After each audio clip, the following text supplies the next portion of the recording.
Abonne-toi dès maintenant à Le Déclic pour ne rien rater. Chaque jour, découvre des vidéos inspirantes sur la politique, le business et la motivation. Active la cloche pour recevoir toutes les notifications et partager les vidéos avec ton entourage. Ensemble, faisons naître ce petit déclic qui change tout. Moi, je suis fils d'un grand homme politique béninois, Edgar Yves Monnou. Il m'appelait Edgar Yves Monnou Junior. Il est mort il y a quelques temps, malheureusement. Paix à son âme. Merci beaucoup. Donc, je suis allé au pays l'enterrer. Et depuis que je suis revenu du Bénin, je me mets tout le temps en boubou. Parce que j'ai retrouvé une forme d'identité culturelle. Et c'était important aussi pour mon père. Même si je brille en France là-bas, bon, lui, il disait chez les Blancs là-bas, il faut quand même nous représenter un peu, faire quelque chose. Donc, j'essaye à ma manière de faire quelque chose aussi. Parce que pour moi, finalement, mettre un boubou, c'est bien plus important qu'une paire de Jordan maintenant. Ça a une signification importante pour moi.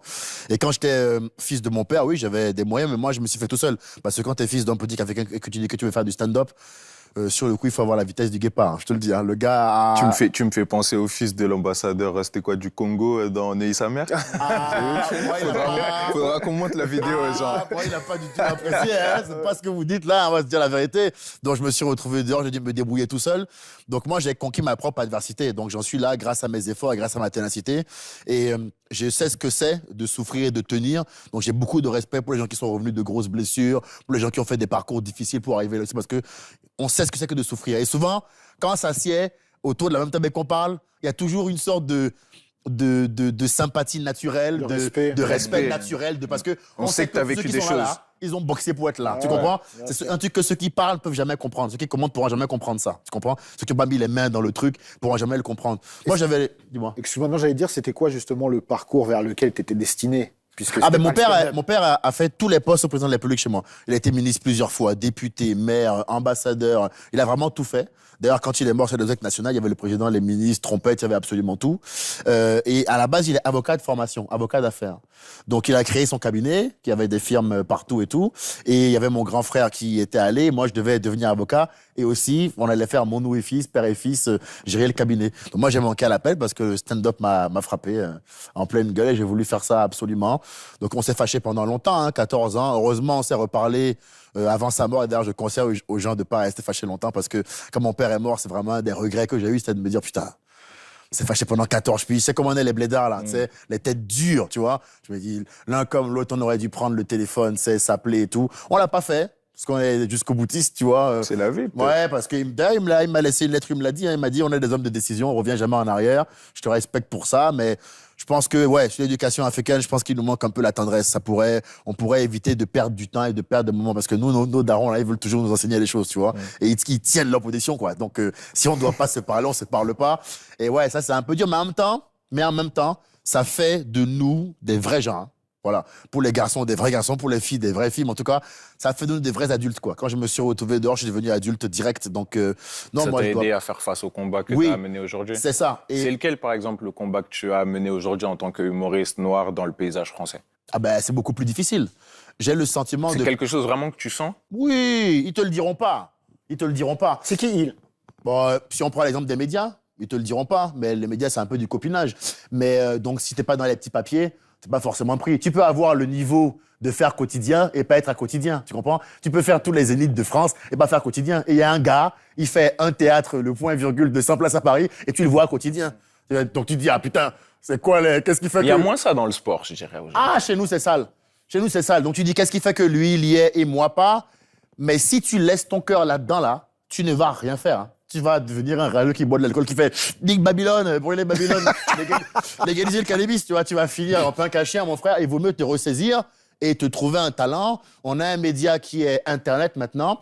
Tu prends tes prods, tu les postes sur les réseaux. Si ça réserve, t'es drôle. Ça réserve pas, t'es pas drôle. Et moi, je suis OK avec ce contrat-là. Point barre. Il n'y a pas d'histoire de machin. Et donc, je me suis mis en restant cohérent et pragmatique dans une position maintenant. Moi, je suis seul sur mon bateau, hein. Donnel est venu me voir il n'y a pas longtemps au Grand Rex. J'ai fait le Grand Rex là 2 fois, complet, depuis des mois.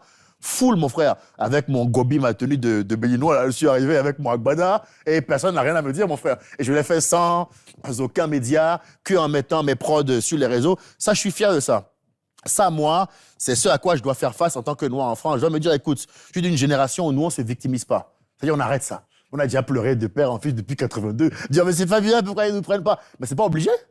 Celui qui a fait la télé, il n'est pas forcé de te recevoir, non? C'est cette télé à lui, non? Donc ici, il n'y a pas de moyen, il ne te prend pas. Il faut être OK avec ça. Mais vous êtes tous célèbres dans vos domaines et tout, etc. Et c'est quoi tes sacrifices, toi? Moi, je me suis fâché avec mon père pendant 14 ans. Je me suis Donc retrouvé c'est à la ce rue. sacrifice-là que t'as Ouais, fait? j'ai fait ça pour faire de l'humour, moi. C'est C'était fort. soit je faisais. Tu rentres dans les rangs. Soit de je ton rentrais père, dans les rangs, ouais. je faisais avocat, soit je me retrouvais dehors, banni, Mais c'est un déshérité. plus gros À quel sacrifice âge que le nôtre. Hein? C'est un plus gros En sacrifice tout cas, que moi, le j'étais nôtre. à un âge de raison quand ça s'est produit. Ouais. J'avais peut-être À quel âge 22 ans. Donc moi, j'étais très meurtri. Hein. J'étais très, très meurtri. Parce que là, c'est une vraie fâcherie, quoi. Avec ton père, tu te retrouves dehors, tu fais la première nuit sur le banc. Mais Gros, tu vivais sers. Tu hein. vivais là-bas, tu vivais en Afrique. Non, j'étais à Poitiers.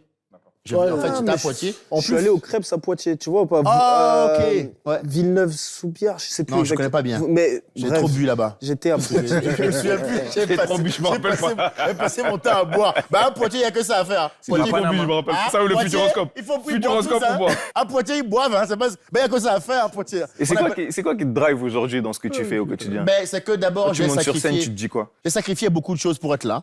Donc déjà au départ, il fallait que j'y arrive pour que ça donne un sens à tout ce que j'avais vécu comme souffrance. Donc là, j'étais pas, moi je suis pas arrivé dans le boulot de l'humour pour blaguer. Donc ils se sont dit, mais il se la raconte lui, mais ils ont confondu détermination, ambition et prétention, ce qu'ils font souvent en France. Ils font souvent l'amalgame entre les deux.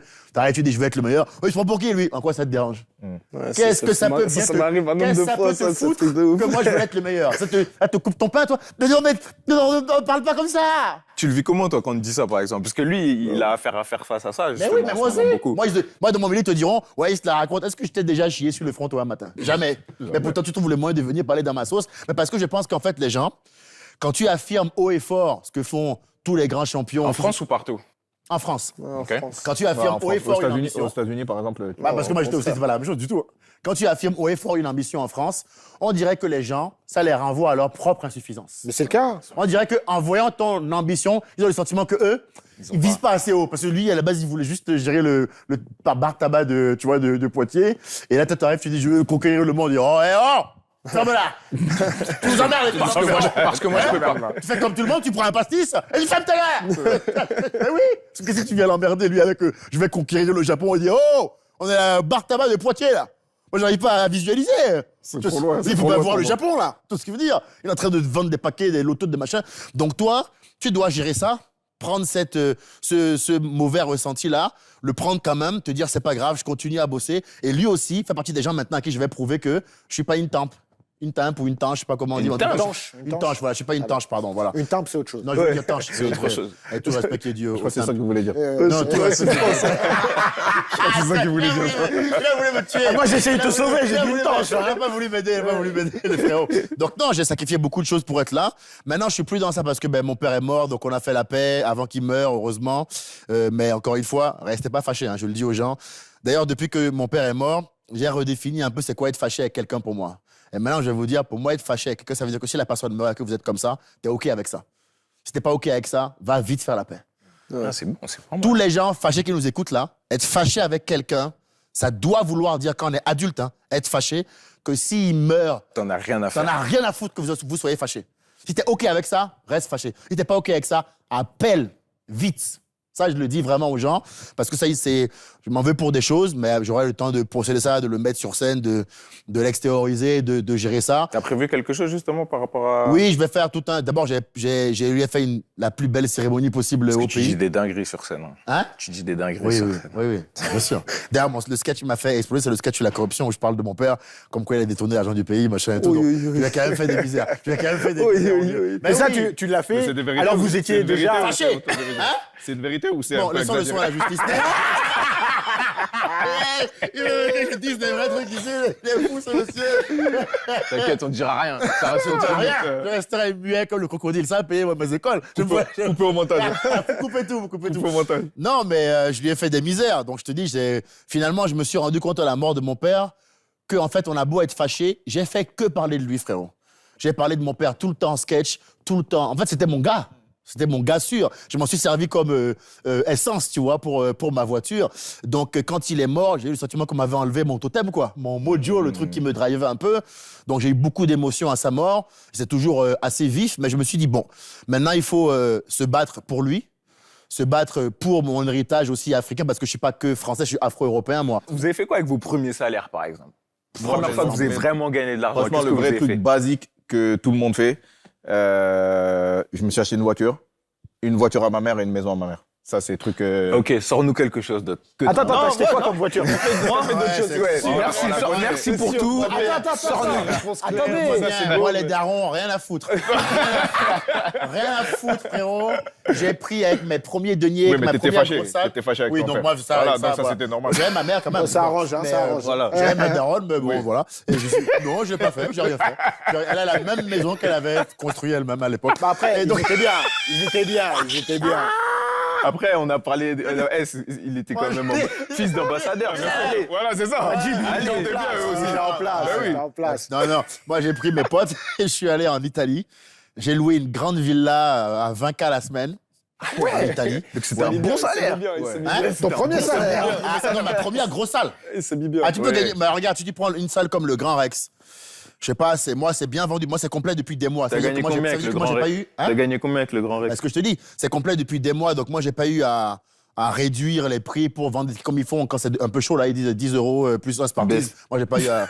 Il y a Garif qui vient, si vous voulez aller, c'est moitié prix. Ouais, non, C'est voilà. moins de tous. Moi, c'était 55 € plein. Je pense que ticket moyen 38. Il y a 2800 personnes. Tu fais le calcul. Hein. Et après, t'as des charges. Après, bien sûr, Faut payer la salle. Faut payer la salle. La salle, ça doit être au moins 20K ou 20 ou 25K sur les 2 jours. Tu vois, les 30K les 2 C'est jours. comme coach, quoi. 18 par jour. Donc, en fait, c'est 36K sur les C'est 2 ça. jours. Toi, Ah t'as ouais, donc tu payes. 36K sur les 2 jours. Ouais. Ouais. Le reste, c'est 18 000 € la journée. Ouais, ok. Mais combien toi tu touches? Ah Tu ben, touches 100% non. des billets? Non, bah non. Non, j'encaisse tu tous les passes- prix. Je t'encaisses paye, tous les payes. je paye les, tu sais, Les pots de vin. Non, ceux qui... non, mais ceux qui vendent les billets, là. Ouais, Il faut la leur billetterie, filer de hein. l'argent, Ouais, la les billetterie, billets ils réduits, prennent un les pourcentage, machins, les ils prennent FNAC. un- Il ils faut prennent leur un filer leur pourcentage. part. Ils prennent un pourcentage. Faut payer après aussi. Ah, mais combien? T'as gagné combien? Non, mais c'est 40 € la place. Hein? C'est 40 € la place. Oui. Et c'est 2000 personnes. C'est 2800 38 € la donc quand place, même, donc quand ticket même, moyen. Ouais, mais attends, On va si tu mettre me dis que c'est 40. 1800. tu me dis On va c'est dire 18. 40. 40, 2800. Mais tu gagnes pas de l'argent que grâce à la ticket, enfin à la billetterie. C'est pas possible, sinon t'es en perte. Non, je suis pas en perte. Bah ouais, mais c'est Mais pour non, ça ils viennent de. Non, je gagne, moi. Oui, bah Je oui. gagne bien. Mais je sais. Mais une fois que j'ai payé tout le monde, je gagne bien. Non, mais il manque. Il y a un trou dans les finances. Mais non. Mais oui, il y a C'est quatre- 2800 personnes. 2800 personnes la à place. 40 €. Fais le calcul. Ça fait déjà. Ça fait. Ok, ça va aller, c'est bon. Bon, T'es ça, gagnant. il a T'es gagnant.